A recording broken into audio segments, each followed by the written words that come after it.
ఒక చిన్న పల్లె. నిశ్శబ్దంగా ఉన్న ఆ ఊరిలో రాము అనే ఒక చిన్న అబ్బాయి ఉండేవాడు. వయసు చిన్నదే, కాని అతని భుజాలపై పెద్ద అప్పుల భారముండేది. చిన్న గుండె, కాని పెద్ద బాధ.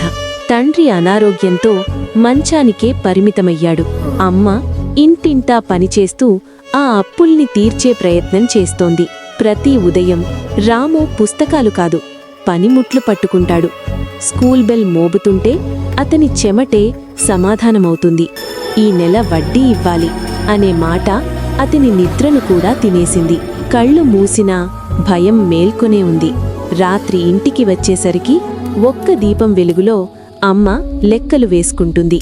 రాము మౌనంగా చూస్తాడు, తన కలలు అప్పుల్లో మునిగిపోతున్నాయేమో అని.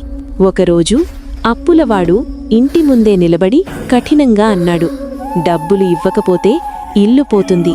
ఆ మాట రాము గుండెల్లో కత్తిలా దూసుకెళ్ళింది. ఆ రాత్రి ఆకాశం వైపు చూసి మెల్లగా అన్నాడు, దేవుడా, మాకు ఒక్క అవకాశమివ్వు. రోజులు గడిచాయి. రాము చిన్న చిన్న పనులు చేస్తూ అప్పులు ఒక్కొక్కటిగా తగ్గించాడు. చాలా కాదు, కాని ఆశ మాత్రం పెరిగింది. ఒకరోజు అమ్మ నవ్వుతూ చెప్పింది, ఈ నెల అప్పు తీర్చేశాంరా. ఆ నవ్వు రాము చూసిన అతి పెద్ద సంపద.